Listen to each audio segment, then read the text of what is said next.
बिस्मिल्लाहिर्रहमानिर्रहीम, अस्सलाम वालेकुम। माय नेम इज़ सफ़र एहसान and this is your channel physics का सफ़र। आज के लेक्चर में जो हम टॉपिक डिस्कस करने वाले हैं उसका नाम है पैरेलल एक्सिस थ्योरम। अच्छा, जब अपने ज़माने में जब मैं बीएससी में पढ़ता था और ये टॉपिक जब मैंने पढ़ने की कोशिश की थी तो मुझे बहुत ज़्यादा मुश्किल लगता था, लेकिन कोशिश करेंगे कि आज के लेक्चर में ये टॉपिक आपके लिए जितना ज़्यादा हलवा मक्खन मलाई बनाया जा सके। तो शुरू करते हैं आज का लेक्चर जिसमें हम डिस्कस क्या कर रहे हैं, पैरेलल एक्सिस थ्योरम। अच्छा, सबसे पहले आपको पता होना चाहिए कि ये पैरेलल एक्सिस थ्योरम हम यूज़ क्यों करते हैं, कैसे यूज़ करते हैं उस पर तो हम बाद में बात करेंगे, लेकिन सबसे पहले पता होना चाहिए कि इसको हम यूज़ क्यों करते हैं। देखिए, डिफरेंट बॉडीज़ का अगर हमें मूवमेंट ऑफ इनर्शिया निकालना है डिफरेंट एक्सिस ऑफ रोटेशंस के ऊपर, तो हम यूज़ करते हैं पैरेलल एक्सिस थ्योरम। मसलन मान लें कि अगर ये मेरे पास ना एक रॉड है और मैं क्या करता हूँ, इसमें से एक एक्सिस जो है वो ऐसे दरमियान से ऐसे पास कर देता हूँ, ठीक है, और दरमियान में से पास करके मैं इसको उसके ऐसे राउंड अबाउट रोटेट कराना चाहता हूँ, ठीक है, रोटेट कराना चाहता हूँ। तो दरमियान में से जब मैंने इसका एक्सिस इसके वजह से पास किया है तो इसका कितना मूवमेंट ऑफ इनर्शिया होगा वो हम फाइंड कर सकते हैं, ठीक है।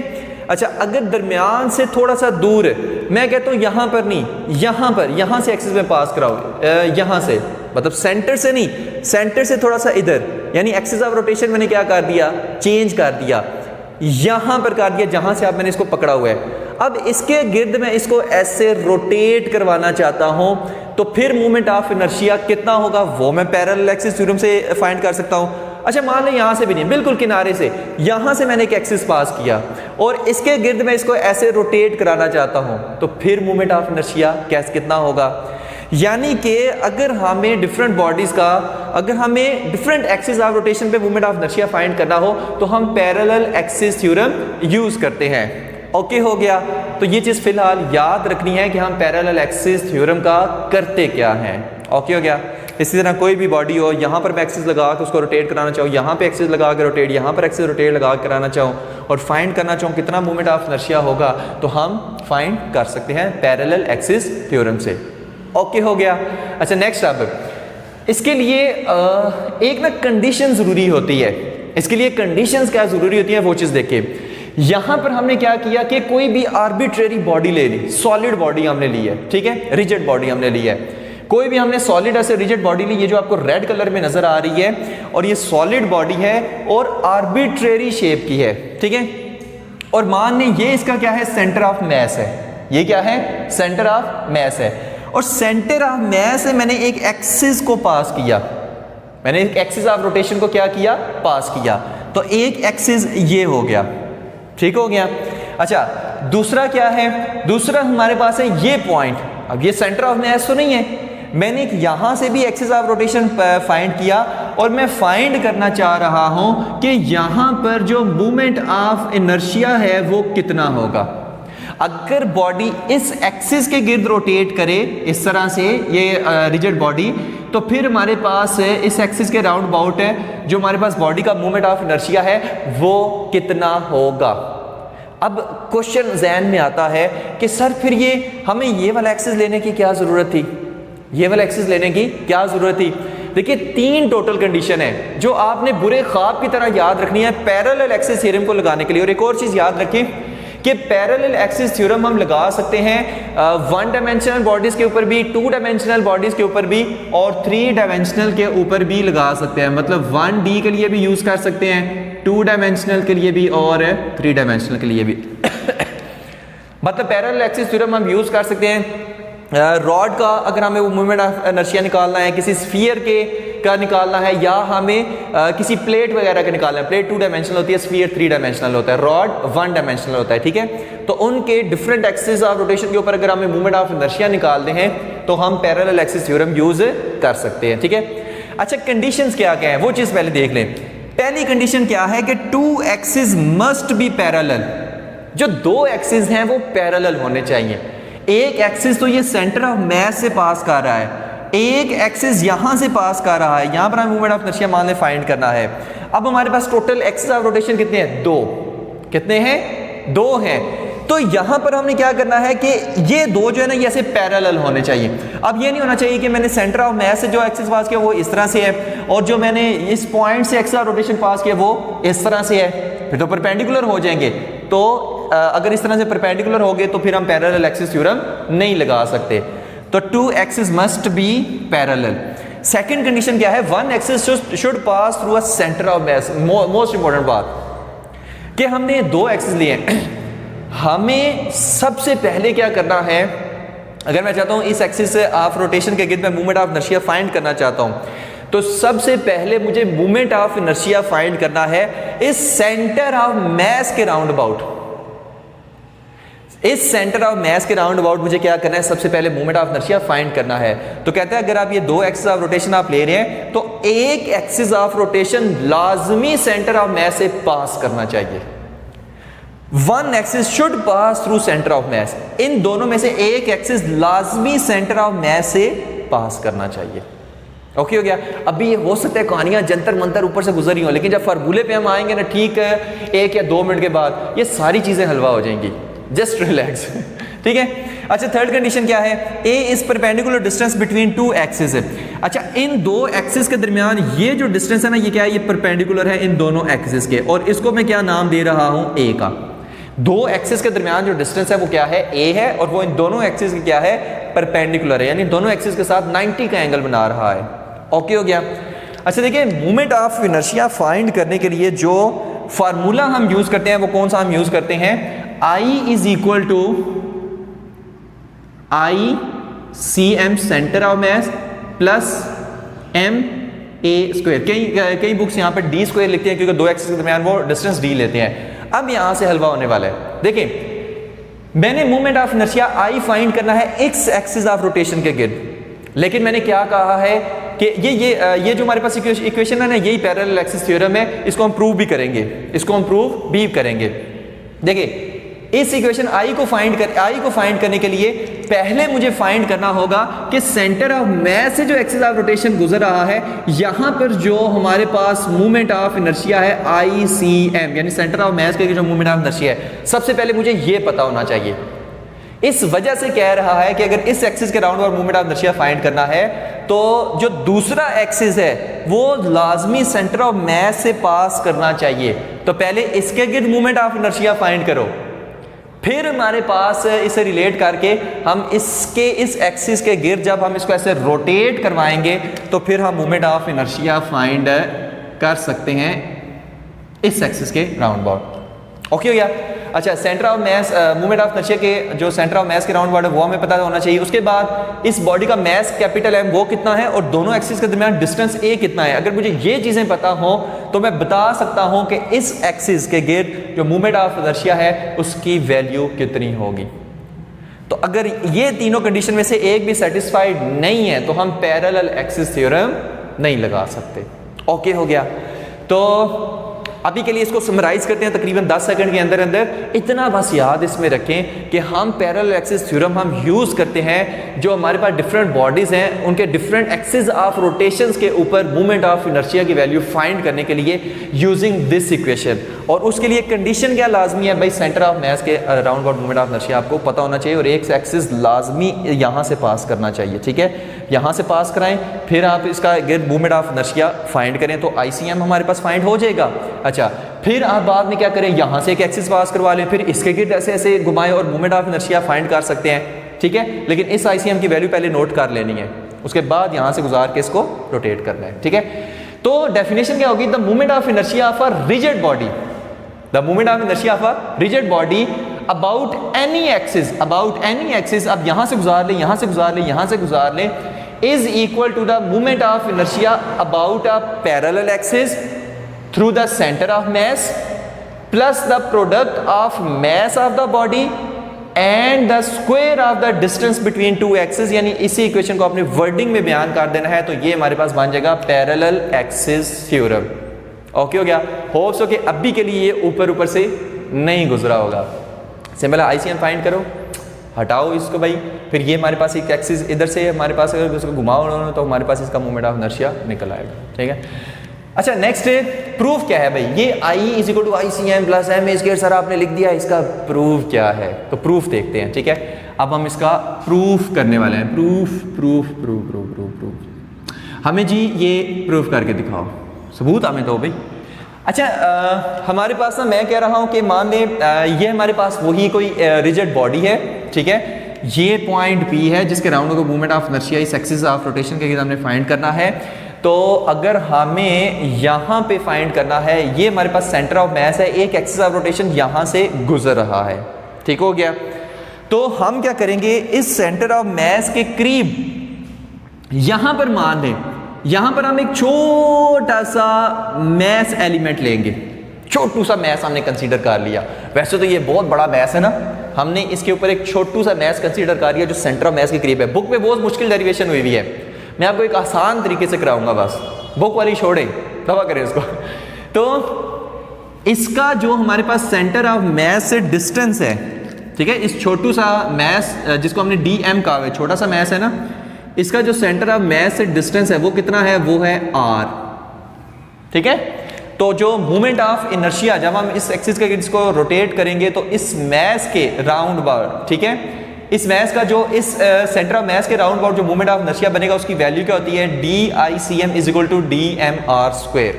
आपने मूवमेंट ऑफ इनर्शिया का फार्मूला पढ़ा होगा ना, I is equal to M R square, ठीक है, सेकेंड ईयर में पढ़ के आ चुके हैं।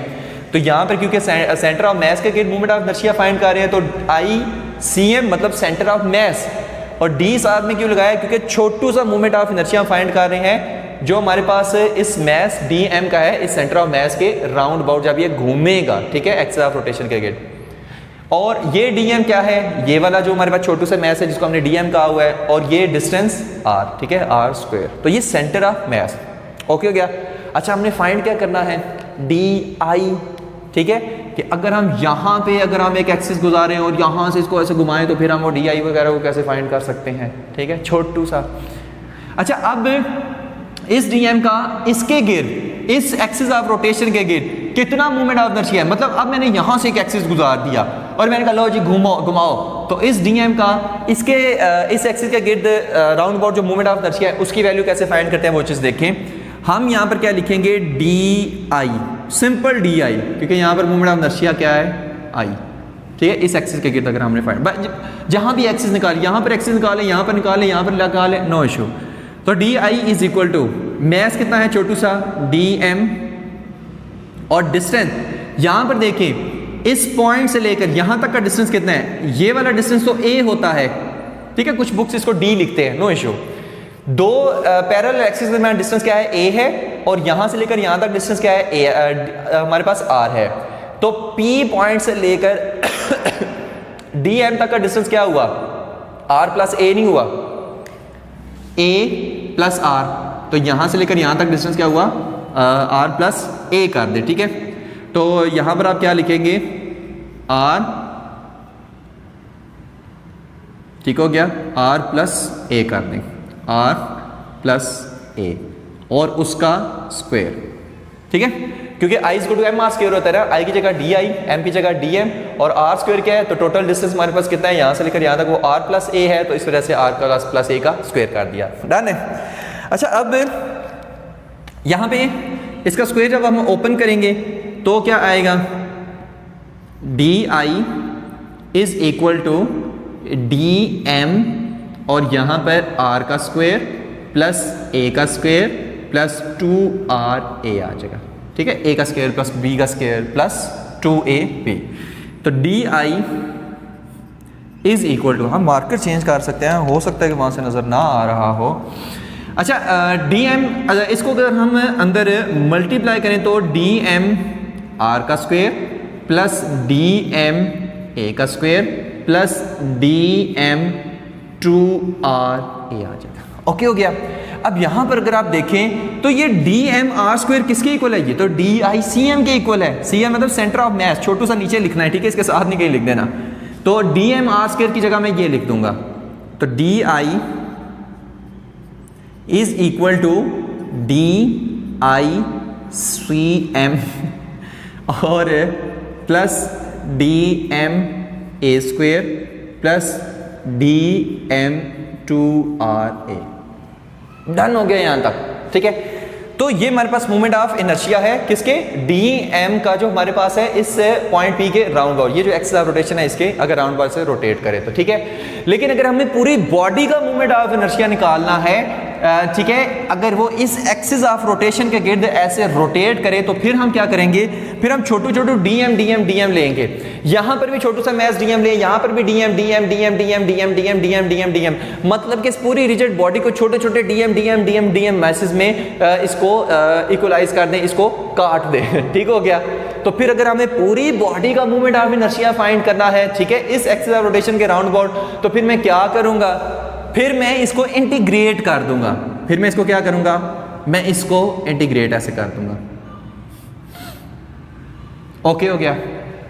तो जब मैं इसको इंटीग्रेट करूंगा तो ये d इस इंटीग्रल से गया तो फिर हमारे पास यहां पर सिंपल i आ जाएगा, इज इक्वल टू ये d से गया तो हमारे पास सिंपल i cm मतलब सेंटर ऑफ मास ये आ जाएगा, प्लस अच्छा a स्क्वायर बाहर ले आएंगे, ठीक है, और इंटीग्रल ऑफ dm, अच्छा क्यों बाहर लेके आए, क्योंकि a हमारे पास कांस्टेंट है, दोनों एक्सिस के दरमियान डिस्टेंस को कम ज्यादा थोड़ी हो रहा है, तो ये तो कांस्टेंट है। अच्छा यहां से हम फिर क्या करेंगे, यहां से हमारे पास +2 कांस्टेंट है, a कांस्टेंट है, तो यहां पर हम फिर क्या लेंगे dmr, क्योंकि r वेरिएबल है, ठीक हो गया। तो ये हमारे पास फिलहाल है इतना सॉल्व है। अच्छा यहां पर देखिए कि dm छोटे छोटे मैसेज को अगर हम मिलाएं तो हमारे पास एक पूरी रिजिड बॉडी का मैस ही आ जाएगा। तो जब हम इसको इंटीग्रेट करेंगे dm को तो फिर हमारे पास आंसर क्या आएगा, i is equal to ICM plus इसकी जगह मैं फिर कैपिटल M लिखूंगा, इंटीग्रल ऑफ dm मतलब सारे छोटे छोटे dm को मिलाएं तो बड़ा सा मैस बनेगा, रिजिड बॉडी का पूरा वो मैस बनेगा जिसको मैं कैपिटल M से शो करूंगा और कैपिटल M A स्क्वायर आ जाएगा, ठीक हो गया, और plus 2a integral of dm r आ जाएगा। यहां तक ओके है। अच्छा यहां पर ना कुछ बुक्स क्या कहते हैं, यहां पर इसको डायरेक्ट जो है ना आप कहते हैं इसको ना जीरो पुट कर दो, डायरेक्ट क्या कर दो, जीरो पुट कर दो। लेकिन क्यों जीरो पुट करो, अच्छा जीरो इसलिए हम इसको पुट करते हैं कि देखिए हमारे पास क्या है, अगर हम लिखिए dm इंटीग्रल r और इसको कैपिटल M से मल्टीप्लाई और डिवाइड कर दें, ठीक है, तो ये हमारे पास जो फार्मूला बनता है ना ये वाला, ये बनता है सेंटर ऑफ मास का। सेंटर ऑफ मास निकालने के लिए हम इस फार्मूले को यूज करते हैं, ठीक हो गया। अब यहां पर देखिए सेंटर ऑफ मास को मैं क्या मान रहा हूं, ओरिजिन, ये क्या है, ओरिजिन है। अच्छा अगर सेंटर ऑफ मास को मैं ओरिजिन मान रहा हूं और यहां से ये डिस्टेंस अगर हमारे पास r है तो सेंटर ऑफ मास को अगर मैं ओरिजिन मान रहा हूं तो ओरिजिन के ऊपर जो हमारे पास r की, जो हमारे पास इसकी वैल्यू होती है r की, वो कितनी होती है, वो हमारे पास 0 होती है, क्योंकि ओरिजिन के ऊपर rx भी 0 होता है, ry भी 0 होता है, rz भी 0 होता है, ठीक है। तो हम क्या करेंगे, इसको फिर हम लिख सकते हैं r सेंटर ऑफ मास और ये हमारे पास क्या है, 0 है, ठीक है। तो इस वजह से ये टर्म क्या हो जाती है, 0 हो जाती है। फिर से इसको सुने कि यहां पर हम क्या मान रहे हैं, सेंटर ऑफ मास को ओरिजिन मान रहे हैं और ओरिजिन के ऊपर r की वैल्यू जो है RCM, ठीक है, सेंटर ऑफ मास जो r की वैल्यू है वो हमारे पास क्या होती है, 0 होती है। तो इस वजह से मैं dm इंटू r इस सारी को क्या मैं पुट कर रहा हूं, मैं 0 पुट कर रहा हूं, ठीक है। ओरिजिन के ऊपर जो कोऑर्डिनेट्स हैं, जो rx ry rz, उन सब की वैल्यू क्या होती है, 0 होती है। इस वजह से यहां पर इसकी वैल्यू मैं 0 पुट कर रहा हूं। तो i is equal to ICM plus MA square, हो गया ना प्रूफ, ठीक है, हेंस प्रूव्ड, ओके क्या। तो ये हमारे पास क्या है, पैरेलल एक्सिस थ्योरम, ठीक है। तो सिंपल इतना ही भाई, movement of inertia centre of मास के अराउंड वो आपको पता होना चाहिए, बॉडी का टोटल मास कितना है वो पता होना चाहिए, ए दोनों एक्सिस के दरमियान डिस्टेंस कितना है वो आपको पता होना चाहिए। तो मूवमेंट ऑफ इनर्शिया आप फाइंड कर सकते हैं किसी भी पूरी बॉडी पे कहीं पर भी, वो एक्सिस ऑफ रोटेशन ऐसे निकालें, एक्सिस ऐसे पास करवाएं, बताएं भाई इसका मूवमेंट ऑफ इनर्शिया अगर मैं इसके ऐसे ऐसे घुमाऊं उस एक्सिस के तो मूवमेंट ऑफ इनर्शिया कितना होगा, तो आप पैरेलल एक्सिस थ्योरम यूज करके वो सारा बता सकते हैं। ठीक है, तो अगर किसी ने स्क्रीनशॉट लेना है तो ले सकता है। ठीक हो गया, तो ये था हमारा आज का lecture parallel axis theorem. Hope so कि आपको सारा समझ आ गया होगा। Thank you very much, Allah Hafiz.